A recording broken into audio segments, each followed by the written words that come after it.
ਚੰਡੀਗੜ੍ਹ ਸ਼ਹਿਰ ਨੂੰ ਪੰਜਾਬ ਦੀ ਰਾਜਧਾਨੀ ਵਜੋਂ ਹੋਂਦ ਵਿੱਚ ਲਿਆਂਦਾ ਗਿਆ ਸੀ। ਜੇਕਰ ਪਿਛਲੀਆਂ ਮਿਸਾਲਾਂ ਵੇਖੋ ਤਾਂ ਜਦੋਂ ਵੀ ਕਿਸੇ ਰਾਜ ਦਾ ਬਟਵਾਰਾ ਹੋਇਆ ਹੈ ਤਾਂ ਰਾਜਧਾਨੀ ਮੂਲ ਰਾਜ ਦੇ ਕੋਲੇ ਰਹਿੰਦੀ ਹੈ। ਇਸ ਲਈ ਪੰਜਾਬ ਮੁਕੰਮਲ ਤੌਰ ਤੇ ਚੰਡੀਗੜ੍ਹ ਨੂੰ पंजाब ਨੂੰ ਦਿੱਤੇ ਜਾਣ ਲਈ अपना दावा पेश कर रहा है। आयोग 31 मई 1966 को सिफारिश की कि खरड़ तहसील जिसमें चंडीगढ़ परियोजना भी है उसको हिंदी भाषी राज्य का हिस्सा बनेगी। खरड़ तहसील में 71.3% जनसंख्या हिंदी भाषी है इंक्लूडिंग चंडीगढ़। मैं सबको बधाई देता हूं कि सबने एक प्रकार से इस प्रस्ताव का समर्थन किया है और कोई इसमें किसी प्रकार का कोई अलग सुझाव नहीं आया है। वाहिगुरू जी का खालसा वाहिगुरू जी की फतेह। पंजाब की सियासत ते हरियाणे की सियासत विच पिछले कुछ दिनों तो एको मसला चर्चा का विषय बनया होया कि चंडीगढ़ किस दा ते SYL का पानी जिहड़ा आ उस ते किस दा हक। तो पंजाब ने पिछले दिनी विधान सभा दे विच एक मता पास किया जिहड़ा कि भारत की केंद्र सरकार का जिहड़ा फैसला आया कि चंडीगढ़ के मुलाजमां दे उत्ते केंद्री सेवा नियम लागू करने ने ते उस फैसले के विरोध दे विच चंडीगढ़ ते अपना दावा ठोकण दे लई पंजाब की विधान सभा ने सर्वसम्मति दे नाल मता पास किया सी कि पंजाब के चंडीगढ़ जिहड़ा आ पूर्ण तौर पर पंजाब नूं दिता जावे क्योंकि चंडीगढ़ पंजाब की राजधानी वजों एक शहर वसाया गया सी ते पंजाबी बोलते लोगों के पिंड उजाड़ के शहर वसाया गया सी। 1966 दे विच जदों पंजाब रीओरगनाइजेशन हुई तो पंजाब दे विचों हरियाणा कढ़िया गया तो बड़े पंजाबी बोलते पिंड जिहड़े आ वो हरियाणे नूं दे दिते गए तो हिमाचल नूं दे दिते गए जिन्हां दे उत्ते पंजाब हजे भी अपना दावा रख रहा। आनंदपुर साहब के मते च श्रोमणी अकाली दल ने इन्हां इलाकिਆਂ की मंग की सी कि ये इलाके पंजाब नूं दिते जाण। उस तो इलावा हुण उस दे रिएक्शन दे विच हालांकि केंद्र सरकार जिवें चंडीगढ़ के उत्ते अपना कब्जा करन जा रही है या अपना गलबा पा रही है उस दा जवाब देण दी बजाय हरियाणे ने पंजाब नूं अखां दिखाउणियां शुरू कीतियां ने ते अज हरियाणा की विधान सभा असैंबली ने एक खास इजलास सद्दिया जिहदे विच मता पाया गया कि जिहड़ा चंडीगढ़ आ वो हरियाणे का आ ते SYL के पानी की गल की गई। तो उस सारे इजलास दे विच ते हरियाणे के मुख मंत्री मनोहर लाल खट्टर वालों एक गल बार बार कही जा रही है, जो हरियाणे के सारे ही जिहड़े विधानकार ने उन्होंने वालों वो शाह कमीशन नूं कोट कर रहे हैं। शाह कमीशन जिहड़ा कि पंजाब रीओरगनाइजेशन के लिए एक कमीशन केंद्र सरकार ने बनाया सी जिहदे उत्ते ये इल्ज़ाम लगता है कि उन्हें काणी वंड की आ पंजाब दे नाल धोखा कीता आ ते शाह कमीशन नूं बार बार जिहड़ा आ कोट करके ते ये गल जिहड़ी आ वो कही जा रही है हरियाणे की विधान सभा दे विच कि जब मनोहर लाल खट्टर जिहड़े मुख मंत्री ने हरियाणे दे उन्होंने गल कही है कि 400 पिंड जिहड़े हिंदी भाषी ने वो पंजाब हरियाणे नूं देवे।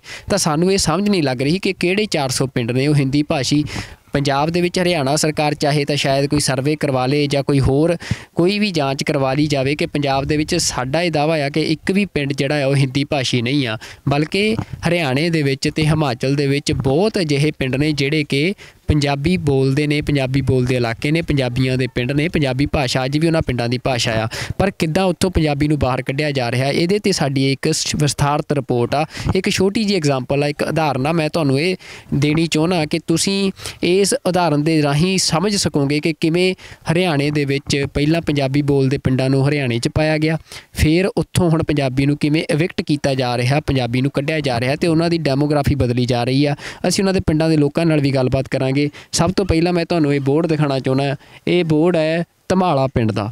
धमाला पिंड जिहड़ा राजकीय माध्यमिक विद्यालय धमाला तुसीं देख सकते हो, जल ही जीवन है, ये सारा ही हिंदी दे विच इत्थे लिखिया होया। ते धमाला पिंड जिहड़ा आ ये पंचकूला जिला आ ते तहसील कालका आ, उसका ये पिंड पैंदा। ये इलाका 20 किलोमीटर का इलाका आ आनंदपुर साहब तो जिहड़ा चंडीगढ़ नूं रोड जांदा आ, पंजाब दा नैशनल हाईवे आ जिहड़ा उस दे उत्ते ये इलाका असीं कह सकते कि हिमाचल हरियाणा ते पंजाब ये तिन्नां दी एक ट्रायंगल बनदी है कि सारे पिंड जिहड़े आ नालागढ़ बद्दी दे नेड़े, पंजोर दे नेड़े, ये सारे मतलब कुछ पिंड हिमाचल च ने, कुछ हरियाणे च ने, कुछ पंजाब च ने, पर ये सारे पिंड पंजाबी बोलते हैं, पंजाबियों के पिंड ने। तो ये तुसीं देख सकते हो कि पिंड धमाला जिहड़ा पिंड आ ये पंजाबियों का पिंड आ, सारा पंजाबी वसों का पिंड आ, पर इत्थे जिहड़ा स्कूल आ स्कूल दे उत्ते किवें हिंदी का कब्जा होया। तो असीं हुण तुहानूं दिखावांगे कि ये जिहड़े पिंड दे बजुर्ग ने उन्हां दे नाल गलबात करांगे जिहड़े मतलब 1966 तो पहलां दे जिन्हां दे जन्म ने। तो ਉਹ ਕਿਵੇਂ ਪੰਜਾਬੀ ਬੋਲਦੇ ਨੇ, ਕਿਵੇਂ ਉਹਨਾਂ ਦਾ ਸੱਭਿਆਚਾਰ ਪੰਜਾਬੀ ਆ। ਵੀ ਇਹ ਇੱਕ ਐਗਜ਼ਾਮਪਲ ਆ ਜਿਹੜੀ ਗੱਲ ਮਨੋਹਰ ਲਾਲ ਖੱਟਰ ਕਹਿ ਰਹੇ ਆ ਵੀ 400 ਹਿੰਦੀ ਭਾਸ਼ੀ ਪਿੰਡ ਜਿਹੜਾ ਆ ਉਹ ਵਾਪਸ ਹਰਿਆਣੇ ਨੂੰ ਦਿੱਤਾ ਜਾਵੇ। ਪਤਾ ਨਹੀਂ ਕਿਹੜੀਆਂ ਗੱਲਾਂ ਕਿੱਥੋਂ ਗੱਲਾਂ ਲੈ ਕੇ ਆਉਂਦੇ ਨੇ, ਬਲਕਿ ਪੰਜਾਬ ਦੇ ਵਿੱਚ ਇੱਕ ਵੀ ਹਿੰਦੀ ਭਾਸ਼ੀ ਪਿੰਡ ਨਹੀਂ। ਜੇ ਭਾਸ਼ਾ ਦੇ ਆਧਾਰ 'ਤੇ ਜਿਹੜੀ ਉਹਨਾਂ ਨੇ ਗੱਲ ਕੀਤੀ ਆ, ਫਿਰ ਉਹ ਗੱਲ ਮੇਜ਼ 'ਤੇ ਬੈਠ ਕੇ ਕਰਨ ਕਿ ਜਿਹੜੇ ਪੰਜਾਬੀ ਭਾਸ਼ਾ ਵਾਲੇ ਪਿੰਡ ਨੇ, ਪੰਜਾਬੀ ਬੋਲਦੇ ਇਲਾਕੇ ਨੇ, ਪੰਜਾਬੀ ਬੋਲਦੇ ਪਿੰਡ ਨੇ, ਉਹ ਪੰਜਾਬ ਨੂੰ ਵਾਪਸ ਦਿੱਤੇ ਜਾਣੇ ਚਾਹੀਦੇ ਨੇ। ਜਿਹੜਾ ਕੋਈ ਪੰਜਾਬ ਦਾ ਰਾਈਟ ਬਣਦਾ ਆ, ਪੰਜਾਬ ਵਾਰ-ਵਾਰ ਜਿਹੜੀ ਮੰਗ ਕਰਦਾ, ਇੱਕ ਹੱਕੀ ਮੰਗ ਆ, ਤਾਂ ਉਹਦੀ ਇਹ ਉਦਾਹਰਨ ਮੈਂ ਤੁਹਾਨੂੰ ਦੱਸ ਰਿਹਾ ਕਿ ਕਿਵੇਂ ਇੱਥੇ ਜਿਹੜਾ ਆ ਹਿੰਦੀ ਥੋਪੀ ਜਾ ਰਹੀ ਆ, ਪੰਜਾਬੀ ਨੂੰ ਬਾਹਰ ਕੀਤਾ ਜਾ ਰਿਹਾ। ਇਹ ਧਮਾਲਾ ਪਿੰਡ ਦੀ ਇੱਕ ਐਗਜ਼ਾਮਪਲ ਆ। ਤੁਸੀਂ ਇਹ ਬੋਰਡ ਦੇ ਉੱਤੇ ਹਿੰਦੀ ਲਿਖੀ ਦੇਖ ਸਕਦੇ ਹੋ। ਤਾਂ ਸਕੂਲ 'ਚ ਕੀ ਹੋਊ ਜੇ ਬੋਰਡ 'ਤੇ ਹਿੰਦੀ ਆ, ਤਾਂ ਸਕੂਲ 'ਚ ਕੀ ਹੋਊ, ਪੰਜਾਬੀ ਦਾ ਕੀ ਸਥਾਨ ਹੋਣਾ ਆ। ਤੁਹਾਨੂੰ ਕਿਤੇ ਵੀ ਪੰਜਾਬੀ ਜਿਹੜੀ ਆ ਉਹ ਇੱਥੇ ਸਕੂਲ ਦੇ ਬਾਹਰ ਜਿਹੜਾ ਇੱਕ ਸਰਕਾਰੀ ਅਦਾਰਾ ਆ ਉੱਤੇ ਲਿਖੀ ਨਹੀਂ ਮਿਲੂਗੀ। ਨਾਲ ਇੱਥੇ ਗੁਰਦੁਆਰਾ ਸਾਹਿਬ ਆ, ਤੁਸੀਂ ਦੇਖ ਸਕਦੇ ਹੋ ਕਿ ਸਕੂਲ ਆ, ਸਕੂਲ ਦੇ ਨਾਲ ਗੁਰਦੁਆਰਾ ਸਾਹਿਬ ਆ, ਅਤੇ ਗੁਰਦੁਆਰਾ ਸਾਹਿਬ ਦੇ ਪਿੱਛੇ ਬਜ਼ੁਰਗ ਬੈਠੇ ਨੇ ਇੱਧਰ, ਜਿਨ੍ਹਾਂ ਦੇ ਨਾਲ ਹੁਣ ਅਸੀਂ ਗੱਲਬਾਤ ਕਰਾਂਗੇ ਅਤੇ ਜਾਣਾਂਗੇ ਕਿ ਉਹਨਾਂ ਦੀ ਮਾਂ ਬੋਲੀ ਕਿਹੜੀ ਆ। ਉਹ ਅਸੀਂ ਮਤਲਬ ਉਹਨਾਂ ਦੇ ਨਾਲ ਨੋਰਮਲ ਭਾਸ਼ਾ ਦੇ ਆਧਾਰ 'ਤੇ ਗੱਲਾਂ ਕਰਾਂਗੇ, ਸੱਭਿਆਚਾਰ ਉਹਨਾਂ ਦੇ ਬਾਰੇ ਗੱਲ ਕਰਾਂਗੇ, ਤਾਂ ਉਹਨਾਂ ਦਾ ਕਿਹੜਾ ਆ, ਕਿਹੜੀ ਬੋਲੀ ਬੋਲਦੇ ਆ, ਉਹਨਾਂ ਦੇ ਨਾਲ ਜਾਣਾਂਗੇ। ਤਾਂ ਇਹ ਸਾਡੀ ਰਿਪੋਰਟ ਆ। ਇਹ ਰਿਪੋਰਟ ਤੋਂ ਤੁਸੀਂ ਆਪ ਹੀ ਅੰਦਾਜ਼ਾ ਲਾ ਸਕੋਗੇ ਕਿ ਕਿਵੇਂ ਜਿਹੜਾ ਆ ਇਹ ਸਾਰਾ ਸੱਭਿਆਚਾਰ ਜਿਹੜਾ ਆ ਜਾਂ ਭਾਸ਼ਾ ਜਿਹੜੀ ਆ ਉਹ ਕਿਵੇਂ ਇਵਿਕਟ ਕੀਤੀ ਜਾਂਦੀ ਆ, ਕਿਵੇਂ ਭਾਸ਼ਾ ਨੂੰ ਕੱਢਿਆ ਜਾਂਦਾ ਕਿਸੇ ਖਿੱਤੇ ਦੇ ਵਿੱਚੋਂ, ਅਤੇ ਕਿਵੇਂ ਉਸ 'ਤੇ ਫਿਰ ਸਿਆਸਤ ਹੁੰਦੀ ਹੈ। ਤੁਸੀਂ ਅੰਦਾਜ਼ੇ ਖੁਦ ਲਾ ਸਕਦੇ ਹੋ। ਅਤੇ ਇਹ ਸਾਡੀ ਰਿਪੋਰਟ ਜਿਹੜੀ ਹੈ ਇਹਨੂੰ ਵੱਧ ਤੋਂ ਵੱਧ ਆਪਣੇ ਲੋਕਾਂ ਤੱਕ ਜ਼ਰੂਰ ਸ਼ੇਅਰ ਕਰਿਓ, ਸਾਂਝਾ ਕਰਿਓ, ਤਾਂ ਕਿ ਸਮਝ ਲੱਗ ਸਕੇ ਕਿ ਹਮਲਾ ਕਿੱਥੇ ਹੋ ਰਿਹਾ, ਕਿੱਥੋਂ ਇਹ ਬਿਆਨ ਆ ਰਹੇ ਨੇ, ਕਿਵੇਂ ਇਹ ਸਿਆਸਤ ਖੇਡੀ ਜਾ ਰਹੀ ਹੈ ਪੰਜਾਬੀ ਭਾਸ਼ਾ ਦੇ ਨਾਲ, ਪੰਜਾਬੀ ਸੱਭਿਆਚਾਰ ਦੇ ਨਾਲ, ਪੰਜਾਬੀ ਲੋਕਾਂ ਦੇ ਨਾਲ। ਜੇ ਪੰਜਾਬੀ ਬੋਲੀ ਦੀ ਗੱਲ ਕਰਨੀ ਹੋਵੇ ਤਾਂ ਤੁਹਾਡੀ ਕੋਈ ਫਰਕ ਪਿਆ, ਮਤਲਬ ਤੁਹਾਡੇ ਇੱਧਰ ਆਉਣ ਦੇ ਨਾਲ ਵੀ ਇੱਕ ਸੂਬਾ ਬਦਲ ਜਾਂਦਾ ਜਦੋਂ ਇੱਕ ਤੁਸੀਂ ਹਰਿਆਣੇ 'ਚ ਆ ਗਏ ਹੋ? ਇੱਥੇ ਆ ਕੇ ਕੁਛ ਬੋਲੀ ਖਿਚੜੀ ਜੀ ਹੋ ਜਾਂਦੀ ਹੈ, ਨਾ ਤਾਂ ਹਿੰਦੀ ਉਹ ਹੈ ਨਾ ਪੰਜਾਬੀ ਉਹ ਹੈ। ਇਹ ਹੁਣ ਨਵੀਂ ਪੀੜ੍ਹੀ ਆ ਉਹ ਵੀ ਪੰਜਾਬੀ ਬੋਲਦੀ ਆ, ਉਹ ਹਿੰਦੀ ਵੱਲ ਨੂੰ ਤੁਰ ਪਈ? ਪੰਜਾਬੀ ਬੋਲਦੇ ਹਨ, ਪੰਜਾਬੀ ਨੂੰ ਜ਼ਿਆਦਾ ਇੰਟਰਸਟ ਲੈ ਰਹੇ ਹਨ। ਯੂਪੀ ਬਿਹਾਰ ਦੇ ਬਹੁਤ ਹੈ ਇੱਥੇ ਵਸੇ ਹੋਏ, ਬਾਕੀ ਹਰਿਆਣੇ ਦੇ ਬਹੁਤ ਵਸੇ ਹੋਏ ਹੈ। ਤਕਰੀਬਨ ਜਿਹੜੇ ਇੱਥੇ ਆ ਗਿਆ ਨੌਕਰੀ ਲੱਗ ਗਿਆ ਉਹ ਗਿਆ ਨਹੀਂ ਵਾਪਸ। ਜਿਹੜੇ ਜੱਟਾਂ ਦੇ ਜ਼ਿਮੀਂਦਾਰ ਹੋਰ ਪੁਰਾਣੇ ਰਹਿਣੇ ਵਾਲੇ ਆ ਉਹ ਤਾਂ ਪੰਜਾਬੀ, ਉਹ ਜਿਹੜੇ ਮਤਲਬ ਯੂਪੀ ਅੱਪੀ ਵਾਲੇ ਉਹਨਾਂ ਨੇ ਤਾਂ ਆਪਣੀ ਭਾਸ਼ਾ ਹੀ ਬੋਲਣੀ। ਜਿਹੜੇ ਜਿੰਨਾ ਬਈਆ ਘਾਟ ਆ ਰਹੀ ਆ ਉਹ ਸਾਰੀ ਨੌਕਰੀਆਂ ਵਿੱਚ ਉਹੀ ਲੱਗ ਰਹੇ ਹੈ। ਆਪਣੇ ਬੰਦੇ ਤਾਂ ਬਹੁਤ ਘੱਟ ਹੈ, ਤਾਂ ਉਹਨੀ ਦੀ ਜ਼ਿਆਦਾ ਹੋਣੀ ਹੈ ਪਾਪੂਲੇਸ਼ਨ। ਇਹ ਤਾਂ ਘਟੀਓ ਘਟਾਈ ਹੈ ਬੋਲੀ, ਹੋਰ ਕਿਆ ਕਰੂਗਾ। ਬੋਲੀ ਉਹਨੀ ਦੀ ਹੋਣੀ ਹੈ ਜਿਨ੍ਹਾਂ ਨੇ ਜ਼ਿਆਦਾ ਵਧਣਾ ਹੈ। ਪਹਿਲਾਂ ਹੁਣ ਸਾਰੀ ਕੰਪਨੀ ਬੇਸ 'ਤੇ ਹੀ ਰੱਖਦੀ ਸੀਗੀ, ਜਿੰਨੇ ਵੀ ਇੰਪਲੋਏ ਰੱਖਦੇ। ਹੁਣ ਸਾਰੀ ਆਪਣਾ ਜਿਹੜਾ ਠੇਕੇਦਾਰ ਬੇਸ 'ਤੇ ਹੀ ਹੋ ਗਿਆ। ਠੇਕੇਦਾਰ ਜਿੰਨੇ ਵੀ ਹੈਗੇ ਸਾਰੇ ਯੂਪੀ ਬਿਹਾਰ ਦੇ ਹੀ ਆ ਜਿੰਨੇ ਵੀ ਹੈਗੇ। ਆਪਣੇ ਪੰਜਾਬ ਦੇ ਨੂੰ ਲੋਕਲਾਂ ਨੂੰ ਘੱਟ ਪਹਿਲ ਦਿੰਦੇ ਆ ਜੀ, ਕਿ ਦੂਜੇ ਹੁਣ ਕੰਪਨੀਆਂ ਸਾਰਾ ਠੇਕੇਦਾਰੀ ਸਿਸਟਮ ਹੋ ਗਿਆ। ਪਹਿਲਾਂ ਰੇਟ ਸੀਗਾ ਵੀ 15,000 ਡਰਾਈਵਰ ਨੂੰ ਮਿਲਦੇ ਸੀਗੇ, ਬਸ ਜੋ ਆਪਣਾ ਬਾਹਰ ਦੇ ਆਉਂਦੇ ਰਹੇ, ਹੁਣ ਉੱਪਰ ਦੇ ਪਹਾੜ ਦੇ ਵੀ ਆਉਂਦੇ ਆ, ਅਤੇ ਇੱਧਰ ਯੂਪੀ ਦੇ ਵੀ ਲੱਗਦੇ ਡਰਾਈਵਰ, ਉਹੀ 12-13 ਦੇ ਰੇਟ ਆ ਗਿਆ ਉਹੀ ਸਾਲਾ ਮਹੀਨੇ ਦਾ। ਪੰਜਾਬ, ਹਰਿਆਣਾ, ਹਿਮਾਚਲ ਪਹਿਲਾਂ ਕਦੇ ਵੱਡਾ ਪੰਜਾਬ ਹੁੰਦਾ ਸੀ, ਸਾਂਝਾ ਪੰਜਾਬ ਹੁੰਦਾ ਸੀ, ਜਾਂ ਉਸ ਤੋਂ ਪਹਿਲਾਂ ਕਦੇ ਮਹਾਰਾਜਾ ਰਣਜੀਤ ਸਿੰਘ ਦਾ ਪੰਜਾਬ ਹੁੰਦਾ ਸੀ ਜਿਹੜਾ ਲਾਹੌਰ ਤੱਕ ਸੀ, ਲਾਹੌਰ ਰਾਜਧਾਨੀ ਸੀ। ਪਰ 1966 ਦੇ ਵਿੱਚ ਪੰਜਾਬ ਜਿਹੜਾ ਆ ਉਹਦੇ ਅਸੀਂ ਕਹਿ ਸਕਦੇ ਹਾਂ ਕਿ 3 ਹਿੱਸੇ ਕਰਤੇ ਗਏ। ਇੱਕ ਪੰਜਾਬ ਜਿਹੜਾ ਪੰਜਾਬੀ ਬੋਲੀ ਦੇ ਆਧਾਰ 'ਤੇ ਸੂਬਾ ਬਣਿਆ, ਅਤੇ ਉਸ ਤੋਂ ਇਲਾਵਾ ਹਰਿਆਣਾ ਅਤੇ ਹਿਮਾਚਲ ਦੇ ਵਿੱਚ ਵੀ ਬੜਾ ਹਿੱਸਾ ਜਿਹੜੇ ਪੰਜਾਬੀ ਬੋਲਦੇ ਪਿੰਡਾਂ ਦਾ ਸੀ, ਉਹ ਬੜੇ ਪਿੰਡ ਹਿਮਾਚਲ 'ਚ ਪਾਏ ਗਏ। ਤਾਂ ਜਿੱਥੇ ਅਸੀਂ ਬੈਠੇ ਹਾਂ, ਮੈਂ ਹੁਣ ਪੰਚਕੂਲਾ ਜ਼ਿਲ੍ਹਾ ਆ ਜਿਹੜਾ ਹਰਿਆਣੇ ਦਾ ਜ਼ਿਲ੍ਹਾ ਆ ਪੰਚਕੂਲਾ, ਅਤੇ ਉਹਦੇ ਵਿੱਚ ਕਾਲਕਾ ਤਹਿਸੀਲ ਪੈਂਦੀ ਆ, ਅਤੇ ਤਹਿਸੀਲ ਦੇ ਵਿੱਚ ਇਹ ਧਮਾਲਾ ਪਿੰਡ ਆ। ਇਹ ਧਮਾਲਾ ਪਿੰਡ ਤੁਸੀਂ ਕਹਿ ਸਕਦੇ ਹੋ ਕਿ ਬਿਲਕੁਲ ਇਹ ਉਹ ਇਲਾਕਾ ਜਿੱਥੇ ਹਿਮਾਚਲ, ਹਰਿਆਣਾ, ਪੰਜਾਬ ਇਹਨਾਂ ਤਿੰਨਾਂ ਦੀ ਇਹ ਟ੍ਰਾਇੰਗਲ ਬਣਾਈਏ ਤਾਂ ਤਿਕੋਣਾ ਜਿਹਾ ਇਲਾਕਾ ਵੀ ਕੋਈ ਪਿੰਡ ਕਿਤੇ ਹਿਮਾਚਲ 'ਚ ਪੈਂਦਾ ਹੁੰਦਾ, ਕੋਈ ਹਰਿਆਣੇ 'ਚ, ਕੋਈ ਪੰਜਾਬ 'ਚ। ਤਾਂ ਇਹ ਇਹੋ ਜਿਹਾ ਇਲਾਕਾ ਲਗਭਗ ਤੁਸੀਂ ਕਹਿ ਸਕਦੇ ਹੋ ਕਿ 20-25 ਕਿਲੋਮੀਟਰ ਦਾ ਇਹ ਜਿਹੜਾ ਇਲਾਕਾ। ਤਾਂ ਸਾਡੇ ਨਾਲ ਇੱਥੇ ਬਜ਼ੁਰਗ ਬੈਠੇ ਆ, ਇਹ ਮੈਨੂੰ ਲੱਗਦਾ 1966 ਤੋਂ ਪਹਿਲਾਂ ਦੇ ਹੀ ਸਾਰਿਆਂ ਦੇ ਜਨਮ ਆ, ਤੁਸੀਂ ਇਹਨਾਂ ਦੀਆਂ ਉਮਰਾਂ ਦੇਖ ਸਕਦੇ ਹੋ।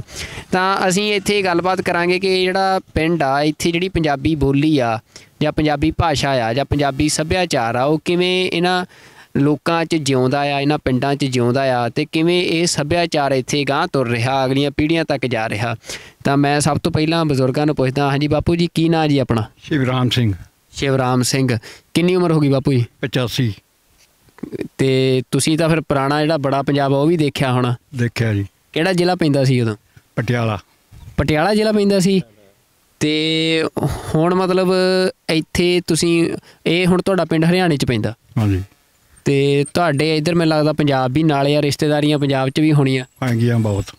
ਤੇ ਇੱਥੇ ਤੁਸੀਂ ਮਤਲਬ ਕੀ ਦੇਖ ਵੀ ਜਿਹੜਾ ਤੁਹਾਡੇ ਪਿੰਡ ਨੇ ਜਾਂ ਤੁਹਾਡੀਆਂ ਪੰਜਾਬ 'ਚ ਰਿਸ਼ਤੇਦਾਰੀਆਂ, ਜੇ ਪੰਜਾਬੀ ਬੋਲੀ ਦੀ ਗੱਲ ਕਰਨੀ ਹੋਵੇ ਤਾਂ ਤੁਹਾਡੀ ਕੀ ਕੋਈ ਫਰਕ ਪਿਆ? ਮਤਲਬ ਤੁਹਾਡੇ ਇੱਧਰ ਆਉਣ ਦੇ ਨਾਲ ਵੀ ਇੱਕ ਸੂਬਾ ਬਦਲ ਜਾਂਦਾ ਜਦੋਂ ਇੱਕ ਤੁਸੀਂ ਹਰਿਆਣੇ 'ਚ ਆ ਗਏ ਹੋ ਜਾਂ ਪੰਜਾਬ ਦੇ ਵਿੱਚ ਤੁਹਾਡੇ ਹੋਰ ਰਿਸ਼ਤੇਦਾਰ ਨੇ, ਬੋਲੀ ਨੂੰ ਕੋਈ ਤੁਹਾਨੂੰ ਲੱਗਦਾ ਵੀ ਸਾਡੀ ਬੋਲੀ ਨੂੰ ਕਿਤੇ ਨਾ ਕਿਤੇ ਫਰਕ ਪੈ ਰਿਹਾ ਜਾਂ ਨਹੀਂ? ਹੁਣ ਪੰਜਾਬ ਵਿੱਚ ਤਾਂ ਪੰਜਾਬੀ ਬੋਲੀ ਬੋਲਦੇ ਹੀ ਆ ਸਾਰੇ, ਰਿਸ਼ਤੇਦਾਰ ਸਾਰੇ ਪੰਜਾਬੀ ਬੋਲਦੇ ਆ। ਇੱਥੇ ਆ ਕੇ ਕੁਛ ਬੋਲੀ ਖਿਚੜੀ ਜੀ ਹੋ ਜਾਂਦੀ ਹੈ, ਨਾ ਤਾਂ ਹਿੰਦੀ ਉਹ ਹੈ ਨਾ ਪੰਜਾਬੀ ਉਹ ਹੈ, ਪਰ ਦੋਵੇਂ ਮਿਕਸ ਚੱਲਦੀਆਂ। ਵੈਸੇ ਪੰਜਾਬੀ ਜ਼ਿਆਦਾ ਹੈ। ਤੇ ਕਹਿੰਦੇ ਵੀ ਨਿਆਣਿਆਂ ਨੂੰ ਪੰਜਾਬੀ ਸਰਕਾਰੀ ਸਕੂਲਾਂ 'ਚ ਵੀ 5ਵੀਂ ਤੋਂ ਬਾਅਦ ਲੱਗਦੀ ਜਾਂ ਲਿਖਣੀ ਪੜ੍ਹਨੀ, ਕੋਈ ਇਹ ਵੀ ਮਤਲਬ ਚੱਕਰ ਪੈਂਦਾ? ਇੱਥੇ ਕਰਿਆ ਤਾਂ ਹੈ ਸ਼ੁਰੂ ਇਹਨਾਂ ਨੇ, ਵੈਸੇ ਪਤਾ ਨਹੀਂ ਪੜ੍ਹਾ ਰਹੇ, ਮੈਂ ਖਿਆਲ ਨਹੀਂ ਕਰਿਆ, ਵੈਸੇ ਦੇਖਿਆ ਨਹੀਂ। ਤੇ ਇੱਧਰ ਵੀ ਸਾਡੇ ਨਾਲ ਬਜ਼ੁਰਗ ਬੈਠੇ। ਹਾਂ ਬਜ਼ੁਰਗ, ਮਤਲਬ ਕੀ ਮਤਲਬ ਤੁਹਾਨੂੰ ਲੱਗਦਾ, ਤੁਹਾਨੂੰ ਤਾਂ ਇਹ ਲੱਗਦਾ ਨਾ ਵੀ ਇਹ ਤਾਂ ਪੰਜਾਬੀ ਹੋਈ ਆ? ਨਹੀਂ ਵਿੱਚ ਹਿੰਦੀ ਵੀ ਬੋਲਦੇ ਆ। ਅੱਛਾ। ਜਿੱਧਰ ਕਈ ਜਾਤਾਂ ਵਿੱਚ ਕੋਈ ਹਿੰਦੂ ਵੀ ਹੈ, ਜੱਟ ਵੀ ਹੈ, ਪੰਜਾਬੀ ਵੀ ਹੈ। ਅੱਛਾ, ਨਹੀਂ ਮਤਲਬ ਜਾਤ ਤਾਂ ਕੋਈ ਵੀ ਹੋਵੇ, ਜਿਹੜਾ ਪੰਜਾਬੀ ਦਾ ਪੰਜਾਬੀ ਬੋਲੀ ਕੇ ਆ, ਪੰਜਾਬੀ ਬੋਲਦੇ ਤਾਂ ਪੰਜਾਬੀ ਆ ਸਾਰੇ। ਹਾਂ। ਤੇ ਪੰਜਾਬੀ ਮਤਲਬ ਜਿਹੜੀ ਨਿਆਣੇ ਆ ਅੱਗੇ ਹੁਣ ਨਵੀਂ ਪੀੜ੍ਹੀ ਆ ਉਹ ਵੀ ਪੰਜਾਬੀ ਬੋਲਦੀ ਜਾਂ ਉਹ ਹਿੰਦੀ ਵੱਲ ਨੂੰ ਤੁਰ ਪਈ? ਪੰਜਾਬੀ ਬੋਲਦੇ ਹਾਂ, ਪੰਜਾਬੀ ਨੂੰ ਜ਼ਿਆਦਾ ਇੰਟਰਸਟ ਲੈ ਰਹੇ ਹਾਂ। ਅੱਛਾ ਜੀ। ਤੇ ਤੁਹਾਡਾ ਜਿਹੜਾ ਬਜ਼ੁਰਗੋ ਸੱਭਿਆਚਾਰ ਆ, ਮਤਲਬ ਇੱਥੇ ਮਤਲਬ ਕਿਹਾ ਜਾਂਦਾ ਵੀ ਸੂਬਿਆਂ ਦੇ ਵਿੱਚ ਜਦ ਸੂਬੇ ਬਣੇ ਉਹ ਭਾਸ਼ਾ ਦੇ ਆਧਾਰ 'ਤੇ ਬਣੇ। 1966 'ਚ ਕਹਿੰਦੇ ਵੀ ਜਿੱਦਾਂ ਪੰਜਾਬੀ ਦੇ ਆਧਾਰ 'ਤੇ ਵੀ ਪੰਜਾਬ ਸੂਬਾ ਜਾਂ ਕੋਈ ਇੱਦਾਂ ਸੂਬੇ, ਹੈ ਨਾ। ਹੁਣ ਸੂਬੇ ਭਾਸ਼ਾ ਦੇ ਨਾਲ ਸੱਭਿਆਚਾਰ ਦੀ ਬੜੀ ਅਹਿਮੀਅਤ ਹੁੰਦੀ ਆ, ਵੀ ਤੁਹਾਡਾ ਸਾਰਾ ਕੁਛ ਇਹ ਭਾਸ਼ਾ ਨਾਲ ਜੁੜਿਆ ਵਾ ਹੁੰਦਾ। ਤਾਂ ਤੁਸੀਂ ਇੱਥੇ ਤੁਹਾਡੀ ਜਿਹੜੀ ਭਾਸ਼ਾ ਆ ਉਹ ਕਿੱਦਾਂ, ਤੁਹਾਨੂੰ ਕੀ ਲੱਗਦਾ ਵੀ ਉਹਦਾ ਭਵਿੱਖ ਕਿਹੋ ਜਿਹਾ ਦਿਖਦਾ ਤੁਹਾਨੂੰ ਪੰਜਾਬੀ ਦਾ? ਵੀ ਤੁਹਾਡੀ ਦਾ, ਕਿਉਂਕਿ ਚਾਹੇ ਗੁਰਬਾਣੀ ਗੁਰਦੁਆਰਾ ਸਾਹਿਬ ਅਸੀਂ ਬੈਠੇ ਉਹ ਵੀ ਪੰਜਾਬੀ 'ਚ ਆ, ਗੁਰਮੁਖੀ 'ਚ ਆ, ਤਾਂ ਤੁਸੀਂ ਮਤਲਬ ਪੰਜਾਬੀ ਦਾ ਭਵਿੱਖ ਤੁਹਾਨੂੰ ਕਿੱਦਾਂ ਦਿਖਦਾ? ਪੰਜਾਬੀ ਸਾਡੇ ਸੱਭਿਆਚਾਰ ਬਹੁਤ ਵਧੀਆ ਚੱਲ ਰਿਹਾ ਹੈ, ਐਸੀ ਬਾਤ ਨਹੀਂ ਹੈਗੀ ਕਿ ਅਸੀਂ ਪੰਜਾਬੀ ਉਹ ਬੋਲਦੇ ਹਾਂ ਤਕਰੀਬਨ, ਅਤੇ ਸਾਡੇ ਬੱਚਿਆਂ ਨੂੰ ਵੀ ਪੰਜਾਬੀ ਸ਼ੁਰੂ ਤੋਂ ਲੱਗੀ ਹੋਈ ਆ, ਸਕੂਲਾਂ 'ਚ ਵੀ ਪੜ੍ਹਦੇ ਆ ਪੰਜਾਬੀ, ਬੱਚੇ ਘਰ ਆ ਕੇ ਵੀ ਪੰਜਾਬੀ ਉਹ ਬੋਲਦੇ ਆ, ਅਤੇ ਜੋ ਕੁਛ ਉਹਨਾਂ ਨੂੰ ਪੁੱਛੀਏ ਤਾਂ ਉਹ ਪੰਜਾਬੀ 'ਚ ਜਵਾਬ ਦਿੰਦੇ ਆ ਸਾਨੂੰ। ਪੰਜਾਬੀ ਦਾ ਵਿਰਸਾ ਸਾਡਾ ਕਾਇਮ ਹੈਗਾ। ਬਜ਼ੁਰਗ ਤੁਸੀਂ, ਮੈਨੂੰ ਲੱਗਦਾ ਤੁਸੀਂ ਕੋਈ ਨੌਕਰੀ ਕੀਤੀ ਆ ਪਹਿਲਾਂ? ਕੀਤੀ ਹੈ ਨੌਕਰੀ, ਦਾ ਕਈ ਜਗ੍ਹਾ ਕਰ ਲਈ ਜੀ। HMT ਕਰੀ ਹੈ। HMT 'ਚ ਵੀ ਕੀਤੀ, ਹੁਣ ਉਹ ਬੰਦ ਹੋ ਗਈ। ਇੱਥੇ ਬੜਾ ਰੁਜ਼ਗਾਰ ਦਿੰਦੀ ਸੀ HMT। ਹਾਂਜੀ, ਬੰਦ ਹੋ ਗਈ ਆ ਹੁਣ ਉਹ। ਅੱਛਾ। ਤੇ ਉਹ ਤੁਹਾਡੇ ਪਿੰਡਾਂ ਦੇ ਵਿੱਚ ਜਿੱਦਾਂ ਅਸੀਂ ਦੇਖਦੇ ਵੀ ਜਿਹੜੇ ਪੰਜਾਬ 'ਚ ਵੀ ਬੜੀਆਂ ਥਾਵਾਂ ਪਰ ਇਹ ਹੋ ਰਿਹਾ ਵੀ ਜਿਹੜੇ ਪਿੰਡ ਆ ਉਹਨਾਂ ਦੇ ਵਿੱਚ ਨਾ ਬਾਹਰ ਤੇ ਲੋਕ ਵੀ ਆ ਕੇ ਹੁਣ ਬਹੁਤ ਵੱਸ ਰਹੇ ਆ, ਜਿੱਦਾਂ ਯੂਪੀ ਬਿਹਾਰ ਜਾਂ ਹੋਰ ਮਤਲਬ ਇਲਾਕਿਆਂ 'ਚੋਂ। ਤੁਹਾਡੇ ਵੱਲ ਵੀ ਇਹ ਰੁਝਾਨ ਹੈਗਾ? ਬਹੁਤ ਜ਼ਿਆਦਾ। ਯੂਪੀ ਬਿਹਾਰ ਦੇ ਬਹੁਤ ਆ ਇੱਥੇ ਵਸੇ ਹੋਏ, ਬਾਕੀ ਹਰਿਆਣੇ ਦੇ ਬਹੁਤ ਵਸੇ ਹੋਏ ਆ। ਤਕਰੀਬਨ ਜਿਹੜੇ ਇੱਥੇ ਆ ਗਿਆ ਨੌਕਰੀ ਲੱਗ ਗਿਆ ਉਹ ਗਿਆ ਨਹੀਂ ਵਾਪਸ, ਇੱਥੇ ਹੀ ਲੱਗੇ ਹੋਏ। ਮਤਲਬ ਫਿਰ ਉਹਦਾ ਤੁਹਾਡੇ ਮਤਲਬ ਪਿੰਡ ਦੇ ਆਲੇ ਦੁਆਲੇ 'ਤੇ ਕੋਈ ਫਰਕ ਪੈਂਦਾ, ਕੋਈ ਅਸਰ ਆਬਾਦੀ 'ਤੇ ਜਾਂ ਸੱਭਿਆਚਾਰ 'ਤੇ ਕੋਈ ਤੁਹਾਨੂੰ? ਸੱਭਿਆਚਾਰ 'ਤੇ ਫਰਕ ਕਿਆ ਪੈਣਾ ਜੀ, ਮਤਲਬ ਇਹੀ ਆ ਹੁਣ ਉਹ ਆਪਣੀ ਬੋਲੀ ਬੋਲਦੇ ਆ, ਅਸੀਂ ਆਪਣੀ ਬੋਲੀ ਬੋਲਦੇ ਹਾਂ। ਹਰਿਆਣੇ ਜਿਹੜੇ ਯੂਪੀ ਬਿਹਾਰ ਦੇ ਆ ਉਹਨਾਂ ਨੇ ਤਾਂ ਆਪਣੀ ਉਹ ਬੋਲਣੀ ਹੈ।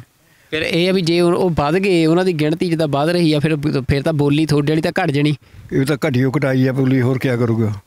ਬੋਲੀ ਉਹਨੀ ਦੀ ਹੋਣੀ ਆ ਜਿਨ੍ਹਾਂ ਨੇ ਜ਼ਿਆਦਾ ਵਧਣਾ ਹੈ।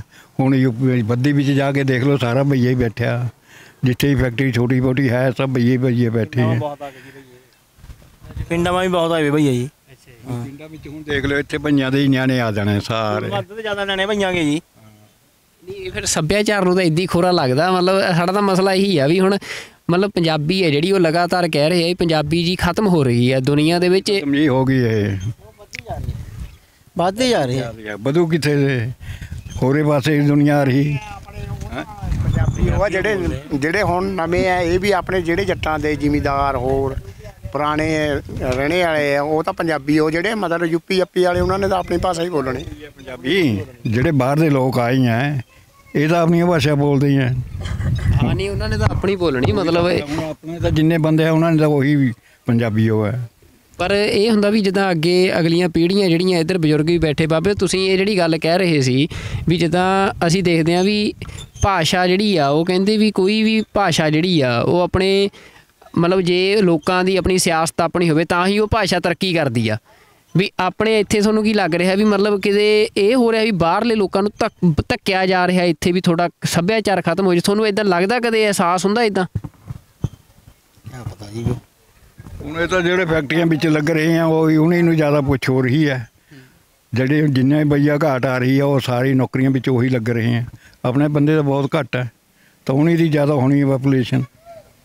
ਉਹਨਾਂ ਦੀ ਆਬਾਦੀ ਵੀ ਉਦਾਂ ਜ਼ਿਆਦਾ। ਹਾਂ ਨਹੀਂ ਬਜ਼ੁਰਗ ਵੀ ਆ ਜਿਵੇਂ ਚਾਰ ਜਾ ਰਹੇ ਮੋਟਰਸਾਈਕਲ ਪਰ।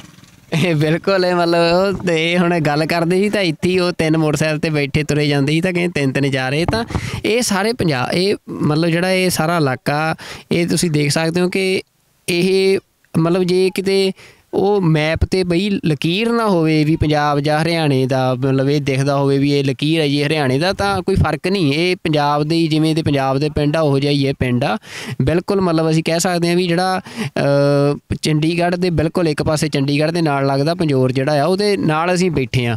ਤਾਂ ਮਤਲਬ ਬਜ਼ੁਰਗ ਤੁਸੀਂ ਗੁਰਦੁਆਰਾ ਸਾਹਿਬ ਜਿੱਦਾਂ ਇਹ ਆਪਣੇ ਗੁਰਦੁਆਰਾ ਸਾਹਿਬ ਆ ਇੱਥੇ ਮਤਲਬ ਕੋਈ ਬੱਚਿਆਂ ਦੀਆਂ ਧਾਰਮਿਕ ਕਲਾਸਾਂ ਜਾਂ ਉਹਨਾਂ ਦਾ ਕੋਈ ਪ੍ਰਬੰਧ ਕਰਦੇ ਹੋ? ਹਾਂ ਆਉਂਦੇ ਆ ਉਰੇ ਹੈਗੇ ਸਿੱਖ ਮਸ਼ੀਨਰੀ ਵਾਲੇ, ਉਹ ਆਉਂਦੇ ਬੱਚਿਆਂ ਨੂੰ ਕੀਰਤਨ ਵੀ ਸਿਖਾਉਂਦੇ ਆ। ਅੱਛਾ ਉਹ ਵੀ ਇਹਨਾਂ ਨੇ ਰਸਾਲਾ ਵੀ ਦੇ ਕੇ ਜਾਣਾ ਸਾਰਾ ਸਿਖਾਉਂਦੇ ਆ। ਇਹ ਅੱਛਾ ਆਪਣਾ ਇਲਾਕਾ ਇਹ ਉਰੇ ਚੰਡੀਗੜ੍ਹ ਨੂੰ ਲੱਗਦੀ ਹੈ ਇਹ ਆਪਣੀ ਇਹ ਹੱਦ। ਇੱਥੇ ਤਾਂ 7 ਕਿਲੋਮੀਟਰ ਸਾਰੇ ਵਿੱਚੋਂ ਸਾਰਾ 7-8 ਕਿਲੋਮੀਟਰ ਸਾਰੇ ਚੰਡੀਗੜ੍ਹ ਦੇ ਨਾਲ ਲੱਗਦਾ ਪਿੰਡ ਆ ਵੀ ਚੰਡੀਗੜ੍ਹ ਦੀ ਹੱਦ ਇੱਥੋਂ ਇਹ ਕਹਿ ਰਹੇ ਪਿਛਲੀ ਸਾਈਡ ਨੂੰ ਆ ਟਿੱਬਾ ਜਿਹਾ ਟੱਪ ਕੇ ਤੇ ਚੰਡੀਗੜ੍ਹ ਆ ਵੀ 7 ਕਿਲੋਮੀਟਰ ਦੀ ਵਿੱਥ ਆ ਸਿਰਫ। ਤਾਂ ਚੰਡੀਗੜ੍ਹ ਤਾਂ ਫਿਰ ਵਧੀ ਜਾ ਰਿਹਾ, ਉਹ ਤਾਂ ਮੈਨੂੰ ਲੱਗਦਾ ਤੁਹਾਡੇ ਪਿੰਡ 'ਚ ਵੜ ਜਾਣਾ ਉਹਨੇ ਕੁਝ ਦਿਨਾਂ ਨੂੰ। ਹਾਂਜੀ ਵੜ ਜਾਏਗਾ ਜੀ। ਤੇ ਇਹ ਤੁਸੀਂ ਦੇਖ ਸਕਦੇ ਹੋ ਸਾਡੇ ਨਾਲ ਇੱਥੇ ਵੀਰ ਘੱਟ ਮੈਨੂੰ ਲੱਗਦਾ। ਆਜੋ ਭਾਈ ਤੁਸੀਂ ਵੀ ਆਜੋ ਤੁਸੀਂ ਆਜੋ। ਇਹ ਇੱਕ ਪੀੜ੍ਹੀ ਦਾ ਵੀ ਫਰਕ ਆ, ਮਤਲਬ ਇਹਨਾਂ ਦੇ ਨਾਲ ਵੀ ਗੱਲ ਕਰਦੇ ਆ। ਤੁਹਾਡਾ ਵੀ ਇਹੀ ਪਿੰਡ ਆ ਜੀ? ਹਾਂਜੀ ਆਪਣਾ ਵੀ ਇਹੀ ਪਿੰਡ ਆ ਜੀ। ਕੀ ਕੰਮ ਕਰਦੇ ਵੀਰੇ? ਬਾਈ ਮੈਂ ਬੱਸ ਚਲਾਉਂਦਾ ਨਾਲੇ ਖੇਤੀਬਾੜੀ ਦਾ ਕੰਮ ਕਰਦਾ। ਕਿੱਥੇ ਚਲਾਉਂਦੇ ਹੋ ਬੱਸ? ਬੱਦੀ ਨੂੰ ਚੱਲਦੇ ਕੰਪਨੀ 'ਚ ਆਪਾਂ। ਅੱਛਾ ਚੱਲ ਥੋੜਾ ਤਜਰਬਾ ਵੱਧ ਹੋਣਾ। ਇਹ ਕਿੱਦਾਂ ਮਤਲਬ ਹੁਣ ਬੱਦੀ ਦੇ ਵਿੱਚ ਤਾਂ ਮਤਲਬ ਅੱਜ ਤੋਂ ਜਿਵੇਂ ਬਜ਼ੁਰਗਾਂ ਨੇ ਆਪਣੇ ਟਾਈਮ ਬੱਦੀ ਦੇਖਿਆ, ਉਹ ਵੀ ਸਾਰੇ ਪੰਜਾਬੀਆਂ ਦਾ ਸ਼ਹਿਰ ਹੁੰਦਾ ਸੀ ਬੱਦੀ ਜਿਹੜਾ ਹੈ। ਹੁਣ ਤਾਂ ਉੱਥੇ ਇਹਦਾ ਆਵਾਗੁਣੇ ਬਦਲ ਗਿਆ ਹੋਇਆ। ਤੇ ਨੌਕਰੀਆਂ 'ਚ ਕੀ ਲੱਗਦਾ ਤੁਹਾਨੂੰ ਵੀ ਪੰਜਾਬੀਆਂ ਨੂੰ ਘੱਟ ਪਹਿਲ ਦਿੰਦੇ ਆ ਵੀ ਜਿਹੜੇ ਦੂਜੇ ਬੰਦੇ ਆ ਬਾਹਰਲੇ ਉਹਨਾਂ ਨੂੰ ਪਹਿਲ ਦਿੱਤੀ ਜਾਂਦੀ ਆ? ਹਾਂ ਬਾਹਰਦਿਆਂ ਨੂੰ ਮਤਲਬ ਕਿ ਆਪਣੇ ਪੰਜਾਬ ਦੇ ਨੂੰ ਲੋਕਲਾਂ ਨੂੰ ਘੱਟ ਪਹਿਲ ਦਿੰਦੇ ਆ ਜੀ। ਕਿ ਦੂਜੇ ਹੁਣ ਕੰਪਨੀਆਂ ਸਾਰਾ ਠੇਕੇਦਾਰੀ ਸਿਸਟਮ ਹੋ ਗਿਆ। ਹੁਣ ਉਹ ਘੱਟ ਰੇਟ ਦੇ ਵੀ ਲੱਗ ਜਾਂਦੇ। ਹੁਣ ਅਸੀਂ ਬੱਸਾਂ ਦੇ ਲੱਗਦੇ ਆ, ਪਹਿਲਾਂ ਰੇਟ ਸੀਗਾ ਵੀ 15,000 ਡਰਾਈਵਰ ਨੂੰ ਮਿਲਦੇ ਸੀਗੇ। ਬਸ ਜੋ ਆਪਣਾ ਬਾਹਰ ਦੇ ਆਉਂਦੇ ਰਹੇ, ਹੁਣ ਉੱਪਰ ਦੇ ਪਹਾੜ ਦੇ ਵੀ ਆਉਂਦੇ ਆ ਤੇ ਇੱਧਰ ਯੂਪੀ ਦੇ ਵੀ ਲੱਗਦੇ ਡਰਾਈਵਰ, ਉਹੀ 12-13 ਦੇ ਰੇਟ ਆ ਗਿਆ ਉਹੀ ਸਾਲਾ ਦਾ ਮਹੀਨੇ ਦਾ। ਮਤਲਬ ਇਹ ਜਿਹੜੀ ਗੱਲ ਆ ਵੀ ਇੱਕ ਬੜਾ ਨਾ ਮਤਲਬ ਤੁਸੀਂ ਦੇਖ ਸਕਦੇ ਹੋ ਵੀ ਇਹ ਇੱਕ ਸਾਰਾ ਖਿੱਤਾ ਜਿਹੜਾ ਹੈ ਪੰਜਾਬੀਆਂ ਦਾ ਖਿੱਤਾ ਹੀ। ਇਸ ਖਿੱਤੇ ਦੇ ਵਿੱਚ ਫੈਕਟਰੀਆਂ ਆਈਆਂ, ਇੰਡਸਟਰੀਆਂ ਨੇ ਖਿੱਤਾ ਪ੍ਰਦੂਸ਼ਿਤ ਤਾਂ ਕਰਨਾ ਹੀ ਹੁੰਦਾ ਹੈ। ਜਦੋਂ ਫੈਕਟਰੀ ਆਈ ਆ ਤਾਂ ਪ੍ਰਦੂਸ਼ਣ ਹੋਣਾ। ਤਾਂ ਪਰ ਉਹਦੇ ਵਿੱਚ ਇਹ ਹੁੰਦਾ ਵੀ ਘੱਟੋ ਘੱਟ ਨੌਕਰੀਆਂ ਰੁਜ਼ਗਾਰ ਤਾਂ ਮਿਲੇ ਸਥਾਨਕ ਲੋਕਾਂ ਨੂੰ। ਪਰ ਇਹ ਵੀ ਜਿਹੜੀ ਗੱਲ ਵੀਰ ਦੱਸ ਰਿਹਾ ਇੱਕ ਸੱਚਾਈ ਆ ਵੀ ਇੱਥੇ ਲਗਾਤਾਰ ਜਿਹੜੀ ਪਹਿਲ ਦੇ ਆਧਾਰ 'ਤੇ ਵੀ ਜਿਹੜੇ ਬਾਹਰੀ ਲੋਕ ਆ ਉਹਨਾਂ ਨੂੰ ਪਹਿਲ ਦਿੱਤੀ ਜਾਂਦੀ ਹੈ ਨੌਕਰੀਆਂ 'ਚ, ਜਦ ਕਿ ਜਿਹੜਾ ਮਤਲਬ ਲੋਕਲ ਪੰਜਾਬੀ ਨੇ, ਭਾਵੇਂ ਉਹ ਪੰਜਾਬ ਤੋਂ, ਭਾਵੇਂ ਉਹ ਹਰਿਆਣੇ ਦੇ ਪੰਜਾਬੀ ਨੇ ਜਿਹੜੇ ਹਰਿਆਣੇ ਦੇ ਪਿੰਡਾਂ 'ਚ ਜਾਂ ਹਿਮਾਚਲ ਦੇ ਪਿੰਡਾਂ 'ਚ ਨਾਲ ਲੱਗਦਾ ਸਾਰਾ ਇਲਾਕਾ ਆ, ਉਹਨਾਂ ਨੂੰ ਬਲਕਿ ਰੱਖਿਆ ਨਹੀਂ ਜਾਂਦਾ। ਉਹ ਮੈਨੂੰ ਲੱਗਦਾ ਇਹ ਵੀ ਹੋਣਾ ਵੀ ਕੱਲ੍ਹ ਨੂੰ ਇਹ ਮਤਲਬ ਲੋਕਲ ਪਿੰਡਾਂ ਦੇ ਆ ਵੀ ਜੇ ਅਸੀਂ ਘੱਟ ਤਨਖਾਹ ਦਊਂਗੇ ਕੋਈ ਦਬਾਉਂਗੇ ਤਾਂ ਇਹ ਮਤਲਬ ਇਕੱਠੇ ਹੋ ਕੇ ਆ ਜਾਂਦੇ। ਇਹ ਵੀ ਚੱਕਰ ਪੈਂਦਾ? ਆ ਵੀ ਚੱਕਰ ਪੈਂਦਾ ਜੀ ਇੱਥੇ, ਕਿਉਂਕਿ ਪਹਿਲਾਂ ਹੁਣ ਸਾਰੀ ਕੰਪਨੀ ਬੇਸ 'ਤੇ ਹੀ ਰੱਖਦੀ ਸੀਗੀ ਜਿੰਨੇ ਵੀ ਇੰਪਲੋਏ ਰੱਖਦੇ। ਹੁਣ ਸਾਰੇ ਆਪਣਾ ਜਿਹੜਾ ਠੇਕੇਦਾਰ ਬੇਸ 'ਤੇ ਹੀ ਹੋ ਗਿਆ। ਠੇਕੇਦਾਰ ਜਿੰਨੇ ਵੀ ਹੈਗੇ ਸਾਰੇ ਯੂਪੀ ਬਿਹਾਰ ਦੇ ਹੀ ਆ ਜਿੰਨੇ ਵੀ ਹੈਗੇ। ਠੇਕੇਦਾਰ ਫਿਰ ਆਪਣੀ ਲੇਬਰ ਉੱਧਰ ਤੋਂ ਹੀ ਲਿਆਉਂਦੇ ਆ? ਹਾਂ ਉੱਧਰ ਤੋਂ ਹੀ ਮੰਗਾਉਂਦੇ। ਬੱਸਾਂ ਕਾਫੀ ਚੱਲਦੀਆਂ ਹੁਣ ਯੂਪੀ ਬਿਹਾਰ ਦੀਆਂ, ਡਾਇਰੈਕਟ ਇੱਧਰੋਂ ਸਰਵਿਸ ਚੱਲਦੀਆਂ ਉਹਨਾਂ ਦੀ ਬੱਦੀ ਤੋਂ ਹੀ। ਰੋਜ਼ ਮੈਂ ਕਹਿੰਦਾ 10-12 ਬੱਸਾਂ ਉੱਧਰ ਨੂੰ ਜਾਂਦੀਆਂ, ਉੱਧਰੋਂ ਆਉਂਦੀਆਂ ਇੰਨੀਆਂ ਹੀ ਇੱਧਰ ਨੂੰ। ਇੱਦਾਂ ਹੀ ਚੱਲਦਾ ਰਹਿੰਦਾ ਇਹਨਾਂ ਦਾ ਹੀ ਕੰਮ। ਮਤਲਬ ਸਿੱਧੀਆਂ ਬੱਸਾਂ ਹੀ ਚਲਾਤੀਆਂ ਯੂਪੀ ਬਿਹਾਰ ਨੂੰ ਬੱਦੀ 'ਤੇ? ਸਿੱਧੀਆਂ ਚਲਾਤੀਆਂ ਜੀ ਬੱਸਾਂ ਇਹਨਾਂ ਨੇ। ਮਤਲਬ ਇਹ ਤਾਂ ਮਤਲਬ ਜਿਹੜੀ ਇੱਕ ਗਰਾਊਂਡ ਦੀ ਰਿਐਲਿਟੀ ਹੈ ਵੀ ਜਿਹੜੀ ਅਸੀਂ ਗੱਲਬਾਤ ਸ਼ੁਰੂ ਕੀਤੀ ਸੀ। ਹੋਰ ਵੀ ਨੇੜੇ ਪਿੰਡਾਂ 'ਚ ਅਸੀਂ ਗੱਲਬਾਤ ਕਰਾਂਗੇ। ਤੇ ਵੀ ਇਹ ਜਿਹੜੀ ਗੱਲ ਆ ਵੀ ਇਹ ਪਿੰਡ ਪੰਜਾਬੀ ਨਾਲ ਜੁੜੇ ਹੋਏ ਆ, ਪੰਜਾਬੀਆਂ ਦੇ ਪਿੰਡ ਆ, ਪੰਜਾਬੀਆਂ ਦੀ ਇਹ ਜ਼ਮੀਨ ਆ, ਪੰਜਾਬੀ ਸੱਭਿਆਚਾਰ ਇੱਥੇ ਜਿਉਂਦਾ ਆ। ਬਜ਼ੁਰਗ ਜਿਵੇਂ ਦੱਸ ਰਹੇ ਆ ਭਾਵੇਂ ਸਕੂਲਾਂ 'ਚੋਂ ਮਤਲਬ ਇਹ ਜ਼ਰੂਰ ਆ ਵੀ ਹਾਂ ਮਤਲਬ 5ਵੀਂ ਤੋਂ ਬਾਅਦ ਲੱਗਣੀ ਆ ਪੰਜਾਬੀ ਜਾਂ ਕਿਹੜੀ ਜਮਾਤ 'ਚ ਲੱਗਣੀ ਆ, ਪਰ ਸੀਨਾ ਬਸੀਨਾ ਘਰਾਂ ਦੇ ਵਿੱਚ ਜਿਹੜੇ ਜਵਾਕ ਆ ਜਾਂ ਨਿਆਣੇ ਆ ਉਹ ਪੰਜਾਬੀ ਬੋਲਦੇ ਆ। ਪੰਜਾਬੀ ਇੱਥੇ ਮੈਂ ਮਤਲਬ ਇੱਧਰ ਤੁਸੀਂ ਟਰਾਲੀ ਦੇਖ ਸਕਦੇ ਹੋ, ਇਹ ਖੜੀ ਆ। ਮੈਂ ਵੀਰ ਨੂੰ ਕਹਿੰਦਾ ਉਹ ਕੈਮਰਾ ਮਾਰੇ ਤੇ ਉਹ ਟਰਾਲੀ 'ਤੇ ਵੀ ਤੁਸੀਂ ਦੇਖ ਸਕਦੇ ਹੋ ਗੁਰਮੁਖੀ ਲਿਪੀ 'ਚ ਲਿਖਿਆ ਹੋਇਆ ਵੀ ਜੈ ਬਾਬਾ ਹਰੀਪੁਰ ਵਾਲੇ ਦੀ ਜੈ। ਤਾਂ ਜਿਹੜਾ ਇਹ ਮਤਲਬ ਇਹ ਆ ਵੀ ਇਹ ਗੁਰਮੁਖੀ ਲਿਪੀ ਜਿਹੜੀ ਆ ਜਾਂ ਪੰਜਾਬੀ ਆ ਉਹ ਇਸ ਖਿੱਤੇ ਦੀ ਬੋਲੀ ਆ। ਤਾਂ ਅਸੀਂ ਇਹ ਪੰਚਕੂਲਾ ਜ਼ਿਲ੍ਹੇ ਦੇ ਵਿੱਚ ਤਹਿਸੀਲ ਕਾਲਕਾ ਦੇ ਪਿੰਡ ਧਮਾਲਾ ਦੇ ਵਿੱਚ ਬੈਠੇ ਆ ਤੇ ਅੱਗੇ ਇਸ ਇਲਾਕੇ ਦੇ ਵਿੱਚ ਹੋਰ ਵੀ ਪਿੰਡਾਂ 'ਚ ਬਜ਼ੁਰਗਾਂ ਨਾਲ ਗੱਲਬਾਤ ਕਰਦੇ ਆ ਤੇ ਉਹ ਤੁਹਾਨੂੰ ਦਿਖਾਵਾਂਗੇ ਕਿ ਕਿਵੇਂ ਇੱਥੇ ਇਸ ਖਿੱਤੇ ਦੇ ਵਿੱਚ ਪੰਜਾਬੀ ਸੱਭਿਆਚਾਰ ਜਿਹੜਾ ਆ ਜਾਂ ਪੰਜਾਬੀ ਬੋਲੀ ਆ ਉਹ ਜਿਉਂਦੀ ਆ। ਤੇ ਇਹ ਮਤਲਬ ਗਵਾਹੀ ਭਰਦੀ ਆ ਕਿ ਇਹ ਖਿੱਤਾ ਪੰਜਾਬੀਆਂ ਦਾ ਖਿੱਤਾ, ਪੰਜਾਬੀ ਲੋਕਾਂ ਦਾ ਖਿੱਤਾ ਆ। ਆਪਣਾ ਪੁਆਧਾ ਏਰੀਆ ਵੱਸਦਾ ਜੀ ਸਾਰਾ ਹੀ, ਇਹ ਪੁਆਧਾ ਏਰੀਆ ਆਉਂਦਾ ਸਾਰਾ ਹੀ ਆਪਣਾ। ਬਿਲਕੁਲ, ਇਹ ਪੰਜਾਬੀ ਦੀਆਂ ਜਿਹੜੀਆਂ 4 ਉਪਭਾਸ਼ਾਵਾਂ ਨੇ ਅਸੀਂ ਇਹ ਵੀ ਦੱਸ ਦਈਏ ਤੁਹਾਨੂੰ ਕਿ ਗੁਰਮੁਖੀ, ਦੁਆਬੀ, ਮਾਝੀ, ਮਲਵਈ ਤੇ ਪੁਆਧੀ। ਤੇ ਇੱਕ ਜਿਹੜੀ ਮਤਲਬ ਇਹ ਉਪਬੋਲੀ ਆ ਪੁਆਧੀ, ਇਹ ਸਾਰਾ ਉਹਦਾ ਇਲਾਕਾ ਆ। ਇਹ ਅਨੰਦਪੁਰ ਸਾਹਿਬ ਦਾ ਇਲਾਕਾ ਲੈ ਕੇ ਊਨਾ ਹਿਮਾਚਲ 'ਚ ਪਾ ਦਿੱਤਾ ਗਿਆ ਭਾਖੜਾ ਡੈਮ ਕਰਕੇ। ਬਿਲਾਸਪੁਰ ਦੇ ਮਤਲਬ ਜਿਹੜਾ ਇੱਕ ਬਹੁਤ ਇਲਾਕਾ ਜਿਹੜਾ ਆ ਉਹ ਪੰਜਾਬੀ ਬੋਲਦਾ, ਉਹ ਹਿਮਾਚਲ 'ਚ ਪਾ ਦਿੱਤਾ। ਇਹ ਜਿਹੜਾ ਪੰਜੋਰ ਦੇ ਨਾਲ ਪੈਂਦੇ ਸਾਰੇ ਪੰਜਾਬੀਆਂ ਦੇ ਪਿੰਡ ਹੀ ਇਹ ਹਰਿਆਣੇ 'ਚ ਪਾ ਦਿੱਤੇ। ਤਾਂ ਇਹ ਪਰ ਮਤਲਬ ਸੀਨਾ ਬਸੀਨਾ ਹਜੇ ਤੱਕ ਇਹ ਗੱਲਾਂ ਜਿਉਂਦੀਆਂ ਨੇ, ਪੰਜਾਬੀ ਜਿਉਂਦੀ ਆ। ਹੋ ਸਕਦਾ ਅੱਜ ਤੋਂ 100 ਸਾਲਾਂ ਨੂੰ ਸਕੂਲਾਂ ਦੇ ਰਾਹੀਂ, ਸਿੱਖਿਆ ਦੇ ਰਾਹੀਂ ਇਹ ਸਾਰਾ ਇਲਾਕਾ ਜਾਂ ਇੱਥੇ ਆਬਾਦੀ ਦਾ ਐਡਾ ਤਬਾਦਲਾ ਕਰਕੇ ਵੀ ਇੱਥੇ ਪੰਜਾਬੀ ਦਿਖਣੇ ਨਾ, ਇੱਥੇ ਦੂਜਿਆਂ ਦੀ ਗਿਣਤੀ ਇੰਨੀ ਹਿੰਦੀ ਭਾਸ਼ੀਆਂ ਦੀ ਇੰਨੀ ਹੋ ਜੇ ਤੇ ਕੱਲ੍ਹ ਨੂੰ ਇਹ ਗੱਲ ਜਿਹੜੀ ਆ ਉਹਦੇ 'ਤੇ ਮੋਹਰ ਕੋਈ ਵੀ ਲਾ ਸਕਦਾ 100 ਸਾਲਾਂ ਨੂੰ ਕਿ ਇਹ ਇਲਾਕਾ ਤਾਂ ਜੀ ਹਿੰਦੀ ਭਾਸ਼ੀ ਇਲਾਕਾ। ਪਰ ਅਸਲ ਸੱਚਾਈ ਜਿਹੜੀ ਆ ਉਹ ਇਹੀ ਆ ਵੀ ਜਿਹੜੇ ਇਹ ਰਿਕਾਰਡ ਅਸੀਂ ਕਰ ਰਹੇ ਹਾਂ ਵੀ ਇਹ ਇਲਾਕਾ ਤੁਸੀਂ ਦੇਖ ਸਕਦੇ ਹੋ ਕਿ ਇਹਨਾਂ ਲੋਕਾਂ ਦਾ ਇਲਾਕਾ, ਇਹਨਾਂ ਦੇ ਬਜ਼ੁਰਗਾਂ ਨੇ ਇਹਨਾਂ ਬਜ਼ੁਰਗਾਂ ਨੇ ਹੁਣ ਇਹਨਾਂ ਦੇ ਬੱਚੇ ਬੈਠੇ ਆ ਜਿਨ੍ਹਾਂ ਨੇ ਇਹ ਜ਼ਮੀਨਾਂ ਪਾਲੀਆਂ ਨੇ, ਇਹਨਾਂ ਜ਼ਮੀਨਾਂ ਦੇ ਉੱਤੇ ਹਲ ਵਾਏ ਆ, ਇਹਨਾਂ ਜ਼ਮੀਨਾਂ 'ਤੇ ਕਿਰਤ ਕੀਤੀ ਆ ਤੇ ਇਹ ਜਿਹੜੇ ਪਿੰਡ ਵਸਾਏ ਆ, ਇਹ ਪੰਜਾਬੀਆਂ ਨੇ ਪਿੰਡ ਵਸਾਏ, ਪੰਜਾਬੀਆਂ ਦਾ ਖਿੱਤਾ ਆ।